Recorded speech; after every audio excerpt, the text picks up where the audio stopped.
नमस्कार। देश प्रदेश व दुनिया की तमाम बड़ी खबरों में आपका स्वागत है। आगे बढ़ने से पहले आइए एक नजर डालते हैं आज की बड़ी सुर्खियों पर। बताएंगे क्यों पहले बारातियों की जमकर की पिटाई, बाद में अस्पताल में हुई शादी। बताएंगे गुरुग्राम में पत्नी ने पति को थप्पड़ मारना क्यों पड़ा भारी। बताएंगे क्यों यूट्यूबर ज्योति फिर पहुंची जेल। बताएंगे कौन कौन से सिंगर व एक्ट्रेस आए गैंगस्टरों के निशाने पर। सीईटी एग्जाम की डेट हुई फाइनल, बताएंगे सीईटी से जुड़ी बड़ी अपडेट। बात करेंगे ऊंट के आंसुओं की एक बूंद से आखिरकार कैसे हो रही है हजारों रुपए की कमाई। हरियाणा में बेकाबू हुए बदमाश, बताएंगे अब जींद में फिर क्या हुआ बड़ा कांड। बताएंगे उपराष्ट्रपति धनखड़ ने हाईकोर्ट के जज पर एफआईआर दर्ज करने की क्यों करी मांग। बताएंगे क्यों हरियाणा के सरकारी कॉलेजों को सरकार ने दी अंतिम चेतावनी। शिक्षा मंत्री के आदेश पर हरियाणा के सरकारी स्कूलों में चेकिंग हुई शुरू, बताएंगे कहां किया औचक निरीक्षण। बताएंगे शिक्षा मंत्री महिपाल ढांडा ने भरे मन से क्यों कहा तुम्हारा प्यार प्यार हमारा प्यार पंगा। बताएंगे बीजेपी नेत्री को महिलाओं ने क्यों सुनाई खरी खरी। बताएंगे ग्रुप सी रिजल्ट केस में हाईकोर्ट में क्यों नहीं हुई सुनवाई, सैकड़ों की नौकरी आई खतरे में। बताएंगे भरी सभा में बीजेपी मंत्री क्यों भड़के अधिकारी पर। बताएंगे एक ऐसे स्कूल के बारे में जिसमें दुनिया भर से बच्चे पढ़ते हैं ऑनलाइन और 1 घंटे की फीस है 1,88,000 रुपए। बताएंगे लालू यादव ने क्यों कहा कि 2 गुजरातियों ने छीना वोटिंग का अधिकार। बताएंगे हरियाणा के बीजेपी विधायक ने क्यों करी धान की रोपाई। वहीं भाजपा सांसद ने दी धमकी, बोले बिहार या यूपी आओ तुमको पटक पटक कर मारेंगे। मैं हूं आपका अपना दोस्त अजय लोहान नारनौंदिया और अब खबरें विस्तार से। हरियाणा के सोनीपत में शादी समारोह में झगड़ा हो गया। आरोप है कि दुल्हन के मौसेरे भाई ने अपने 20-25 साथियों के साथ मिलकर बारातियों को दौड़ा दौड़ा कर पीटा। उन्होंने घोड़ी से उतारकर दूल्हे की भी जमकर पिटाई की। हमले में दूल्हे समेत कई बाराती घायल हो गए। इसके बाद आरोपी वहां से फरार हो गए। दूल्हे सहित सभी घायलों को सिविल अस्पताल में भिजवाया गया। उधर हमले से घबराए अन्य बाराती बिना खाना खाए ही अपने गाँव लौट गए। इससे शादी की खुशियों में खलल पड़ गया। गांव और बारात में शामिल बुजुर्गों ने मामले को किसी तरह संभाला। इसके बाद दुल्हन को भी अस्पताल लाया गया, जहां दूल्हा और दुल्हन ने एक दूसरे को वरमाला पहनाकर शादी की रस्म पूरी की। बिना बैंड बाजे की ही अस्पताल से दुल्हन की विदाई हुई।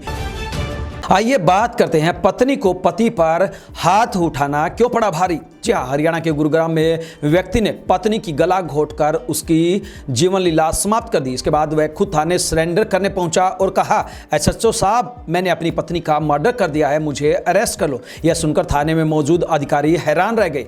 पुलिस की टीम तुरंत व्यक्ति को हिरासत में लेकर उसके घर पहुंची। वहां बिल्डिंग की दूसरी मंजिल पर महिला की लाश पड़ी हुई थी।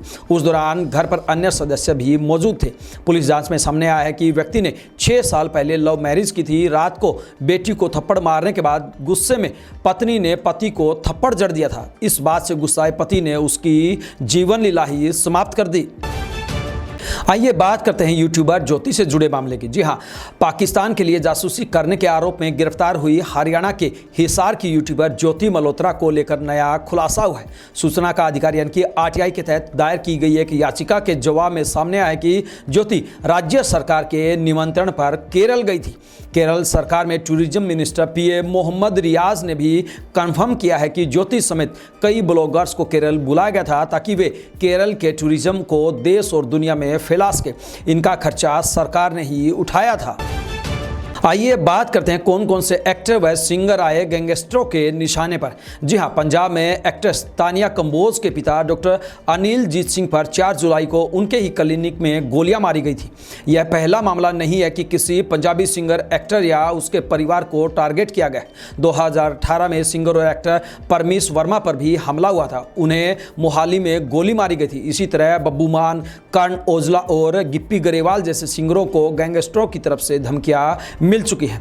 28 मई 2022 को सिंगर सिद्धू मूसेवाला की हत्या तक कर दी गई। हत्या का आरोप लॉरेंस गैंग पर है। अभी तक 10 से अधिक ऐसे मामले सामने आ चुके हैं जिनमें पंजाबी म्यूजिक और फिल्म इंडस्ट्री से जुड़े लोगों को सोशल मीडिया और फोन पर फिरौती की धमकियां मिली है या फिर उन पर हमले कराए गए हैं। इस वजह से सिंगर और एक्ट्रेस में डर का माहौल है।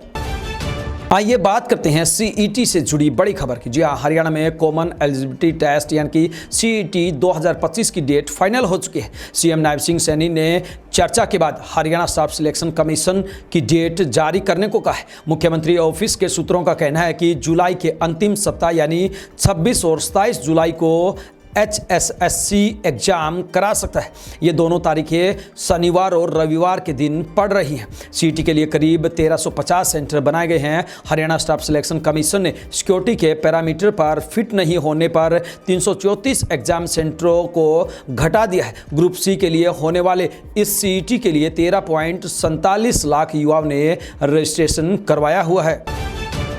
आइए बात करते हैं किसानों से जुड़ी अच्छी खबर की। जी हाँ, राजस्थान के किसान ऊंट के आंसुओं के जरिए हजारों की कमाई कर रहे हैं। दरअसल बीकानेर के national research centre on camel यानी कि NRCC ने ऊंटों में सांप के जहर से लड़ने की क्षमता का पता लगाया है। NRCC के साइंटिस्ट ने एक रिसर्च में ऊंटों को खतरनाक स्केल्ड वाइपर स्नेक का जहर दिया था। इसके बाद ऊंटों के आंसुओं और ब्लड सैंपल लिए गए। इससे पता चला है कि ऊंट में जहर की एंटीबॉडीज बन चुकी थी। इसने सांप के जहर के असर को इफेक्टिव होने से रोक दिया। चौंकाने वाली बात यह है कि घोड़ों से बनने वाले सांप के एंटीवेनम की तुलना में इनसे एलर्जी का खतरा भी बहुत कम है।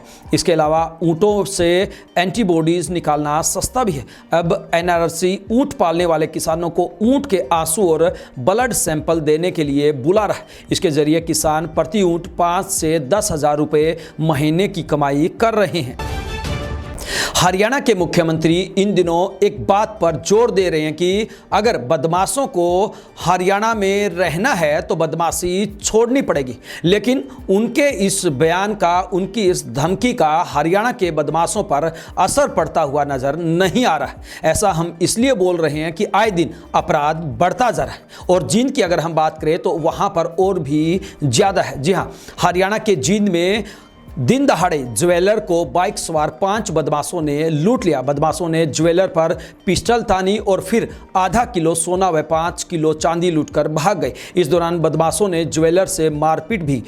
कुल मिलाकर 50 लाख रुपए की लूट ये बताई जा रही है। ज्वेलर के मुताबिक ज्वेलरी की कीमत करीब 50 लाख रुपए। घटना की जानकारी मिलते ही ASP सोनाक्षी और थाना प्रभारी रविंदर धनखड़ मौके पर पहुंचे। पुलिस बदमाशों की तलाश में जुटी है। ज्वेलर अनिल जींद के विकास नगर का रहने वाला। हरियाणा के जींद में रोहतक की सीमा के पास बाइक सवार 2 युवकों को गोलियों से भून दिया गया। जी हाँ, ये दूसरा मामला है जींद में ही जहां पर 2 बाइक सवारों पर अंधाधुंध 15 से 20 फायरिंग के राउंड किए गए। इसमें एक युवक की मौके पर ही मौत हो गई जबकि दूसरे का रोहतक PGI में उपचार चला है। मृतक पर हत्या, फिरौती, अपहरण, आर्म्स एक्ट के 12 केस दर्ज हैं। बताया जा रहा है कि हमलावर 2 बाइकों पर सवार होकर आए थे और आते ही 15 से ज़्यादा राउंड फायर किए।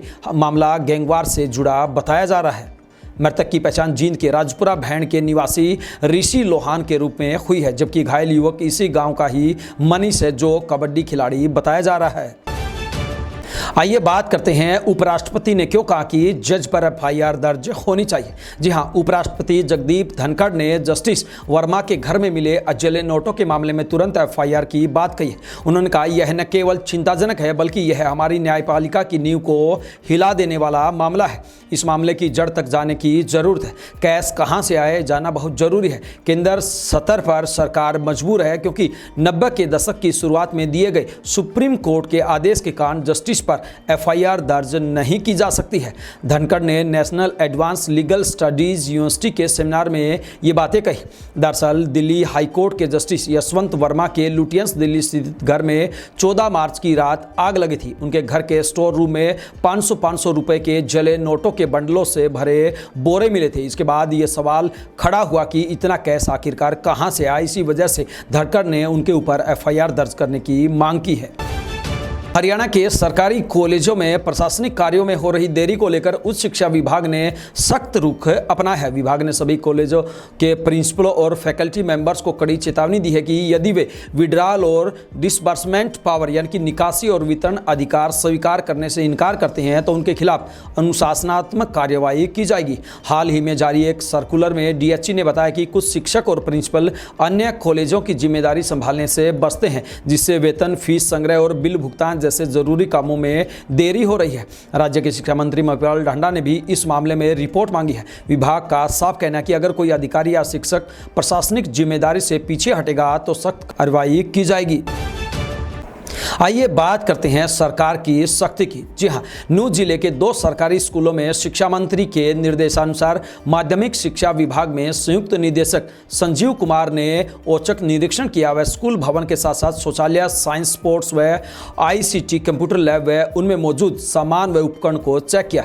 इस दौरान उन्होंने विद्यार्थियों से उनकी शिक्षा, रुचि, कैरियर संबंधी योजना, शिक्षण व कंप्यूटर ज्ञान संबंधी प्रश्न पूछे। संयुक्त निदेशक के निरीक्षण के दौरान स्कूलों में कई तरह की खामियां पाई गई, जिन्हें दुरुस्त करने के लिए स्कूल प्रिंसिपल और अधिकारियों को निर्देश दिए गए हैं। आइए बात करते हैं हरियाणा के शिक्षा मंत्री ने क्यों कहा कि तुम्हारा प्यार प्यार, हमारा प्यार पंगा। जी हां, रोहतक के जाट भवन में आयोजित सम्मान समारोह में पहुंचे शिक्षा मंत्री महिपाल ढांडा ने कांग्रेस को घेरते हुए कहा कि कांग्रेस खुद जातिवाद फैलाती है, धर्म के नाम पर अड़ंगे खड़े करती है। आज तो सवाल कर रहे हैं, ये तो वही कहावत हो गई कि तुम्हारा प्यार प्यार, हमारा प्यार पंगा। महिपाल ढांडा ने कहा कि सावन का महीना है, भक्तों के अपने मन की बात है, जो वह कावड़ लेने जाते हैं, किसी भी कारण से उनके मन की पवित्रता भंग नहीं होनी चाहिए। इसके लिए लोग अपनी इच्छा से सेवा कर रहे हैं, लेकिन किसी की भावनाओं को आहत नहीं करना चाहिए। अगर आप मुसलमान हैं तो अपना नाम हिंदू क्यों बता रहे हो? मुसलमान बताओ। योगी सरकार अच्छा काम कर रही है, इसमें किसी को विवाद खड़ा नहीं करना चाहिए। आइए बात करते हैं, महिला ने बीजेपी सांसद को क्यों सुनाई खरी खरी। जी हां, भाजपा सांसद और एक्ट्रेस कंगना रनौत अपने संसदीय क्षेत्र मंडी यानी कि हिमाचल प्रदेश के बाढ़ प्रभावित इलाके सराज पहुंची। यहां कंगना पर एक महिला भड़क गई। कंगना से कहा कि अब सिर्फ फोटो खिंचवाने आई हो क्या? ऐसा थोड़ी होता है कि 2 आदमी पकड़ो, फोटो खिंचवाओ और चलते बनो। इस पर कंगना ने महिला से कहा, सारे लोग कंगना कंगना बोलते रहते हैं, मेरे पास कौन सी कोई कैबिनेट है? मेरे पास मेरे 2 भाई हैं जो मेरे साथ चलते रहते हैं। नहीं, मेरे पास कोई राहत कोष आता है, मैं स्पेशल पैकेज यानी कि फंड लेकर आऊँगी, लेकिन उसे कांग्रेस सरकार ढकार जाएगी। मंडी में 30 जून की रात से लेकर अब तक 16 जगह बादल फट चुके हैं। बाढ़ में बहने से 14 लोगों की जान जा चुकी है, जबकि 28 लोग अभी भी लापता है। कंगना मंडी से सांसद है। बाढ़ से हुए नुकसान के बाद वे 6 जुलाई से बाढ़ प्रभावित क्षेत्रों का दौरा कर रही हैं। हरियाणा कर्मचारी चयन आयोग द्वारा 14 जून 2025 को जारी किए गए ग्रुप सी पदों के संशोधित परिणाम पर सुनवाई नहीं हो सकी। इसकी वजह यह रही कि पीठ ने इस मामले की फाइल ही पुटअप नहीं की। हालांकि कोर्ट की पीठ ने इस मामले की सुनवाई के लिए 16 जुलाई की डेट लगा दी है। इससे पहले पंजाब एवं हरियाणा हाईकोर्ट संशोधित रिजल्ट पर रोक लगा चुका है। यह संशोधन पिछड़े वर्ग के प्रमाण पत्रों से जुड़े एक पुराने हाईकोर्ट फैसले के आधार पर किया गया था, लेकिन संशोधन के चलते कई उम्मीदवारों की कैटेगरी बदल गई या वे मेरिट से बाहर हो गए, जिस पर कुछ चयनित उम्मीदवारों ने याचिका दाखिल कर रोक की मांग की थी। अब हाईकोर्ट ने इस परिणाम पर रोक लगाते हुए कहा कि इस मामले की सुनवाई हरियाणा लोक सेवा आयोग की अपील के साथ ही की जाएगी। ये बात करते हैं, बीजेपी मंत्री को क्यों आया गुस्सा और क्यों निकाली अधिकारी पर भड़ास। जी हां, हरियाणा के करनाल में जिला कष्ट निवारण समिति की बैठक में मंत्री रणबीर गंगवा LIC अफसर पर भड़क गए। मीटिंग में पहुंची महिला ने आरोप लगाया कि पति की जान चले जाने के बाद उसे बीमा क्लेम नहीं दिया गया। उसे कहा जा रहा है कि मरने वाला इसके योग्य नहीं था। इस पर मंत्री ने LIC अफसर से पूछा कि जब व्यक्ति जीवित था तब उससे किस्तें ली गई, अब जब वह नहीं रहा तो क्लेम देने से पीछे क्यों हट रहे हो? जिंदा रहते उसकी जेब काटते रहे। इसके बाद मंत्री ने पुलिस को कार्रवाई करने के आदेश दिए। मंत्री करनाल में जिला कष्ट निवारण समिति की बैठक लेने के लिए पहुंचे थे। उनके पास 18 शिकायतें पहुंची, जिसमें 8 का मौके पर ही समाधान किया गया।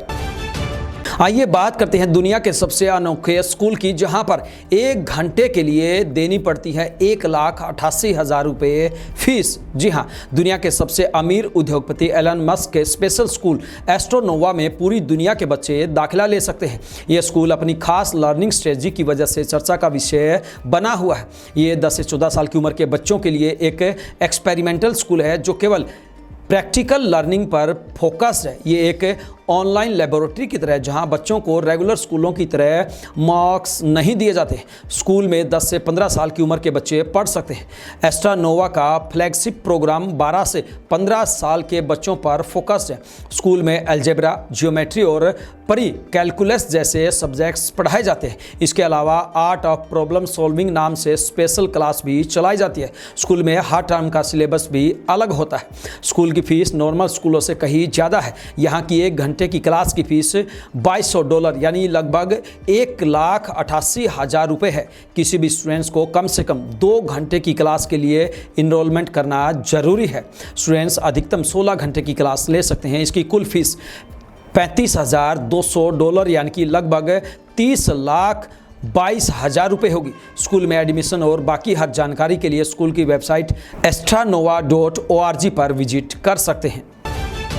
बिहार चुनाव से पहले हो रहे वोटर लिस्ट रिवीजन पर सियासत गर्म हो गई है। विपक्ष ने 9 जुलाई को बिहार बंद बुलाया है। इसमें कांग्रेस के पूर्व अध्यक्ष राहुल गांधी भी शामिल होंगे। नेता प्रतिपक्ष तेजस्वी यादव ने वोटर लिस्ट रिवीजन की प्रक्रिया को वोटबंदी करार दिया है। इसे लेकर उन्होंने एक प्रेस कॉन्फ्रेंस भी की। तेजस्वी ने कहा 6 जुलाई को इलेक्शन कमीशन से मिलने गए थे लेकिन अब तक कोई जवाब नहीं मिला। उन्होंने कहा कि पटना का इलेक्शन कमीशन कोई काम का नहीं है, पोस्ट ऑफिस जैसा है, निर्णय लेने लायक नहीं है। इधर पूरे मामले पर राजद सुप्रीमो लालू प्रसाद यादव ने पीएम मोदी और केंद्रीय गृह मंत्री अमित शाह को आड़े हाथों लिया है। लालू ने सोशल मीडिया एक्स पर लिखा, 2 गुजराती मिलकर 8 करोड़ बिहारियों के वोट का अधिकार छीनने का प्रयास करें। इन 2 गुजरातियों को बिहार संविधान और लोकतंत्र से सख्त नफरत है। जागो और आवाज उठाओ, लोकतंत्र और संविधान को बचाओ।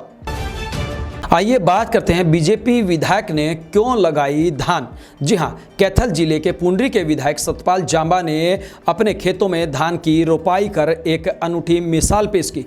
विधायक सतपाल जांबा ने खेत में धान की रोपाई की है। विधायक सतपाल जांबा ने अपने खेतों में धान की रोपाई करते हुए एक मैसेज जारी किया कि हमें वीआईपी कल्चर से दूर रहना चाहिए। हमारा पहला कर्म और धर्म किसानी है। विधायक सतपाल जांबा ने खेतों में धान की रोपाई के बाद कहा कि हमें अपनी खेती खुद करनी चाहिए। उन्होंने कहा कि मेरे 22 किले जमीन में मैं खुद अब धान की रोपाई करूंगा और समय समय पर खेतों में जाकर इसको लेकर काम करूंगा। विधायक ने कहा कि मैंने एक प्राकृतिक खेती की शुरुआत अपने ही फार्म हाउस से की है। आइए बात करते हैं बीजेपी सांसद ने क्यों धमकी दी कि आप बिहार आइए, यूपी आइए, आपको पटक पटक के मारेंगे। जी हां, महाराष्ट्र के भाषा विवाद में भाजपा सांसद निशिकांत दुबे ने कहा कि आप अपने घर महाराष्ट्र में अगर बहुत बड़े बॉस हो तो चले आओ बिहार, चलो यूपी, चलो तमिलनाडु, तुमको पटक पटक कर मारेंगे। उन्होंने कहा अगर आप में ज़्यादा हिम्मत है, आप हिंदी भाषी को मारते हैं तो उर्दू भाषी, तमिल, तेलुगु को भी मारो। आप ये घटिया हरकत कर रहे हो। बीजेपी सांसद दुबे ने यह जवाब राज ठाकरे के उस बयान पर दिया जिसमें राज ने कहा था मराठी ना बोलने पर मारो लेकिन वीडियो मत बनाओ। ये थी बिंदास हरियाणा पर बड़ी खबरें। अब दीजिए आपके अपने साथी अजय लोहान नारनौंदिया को इजाजत। नमस्कार।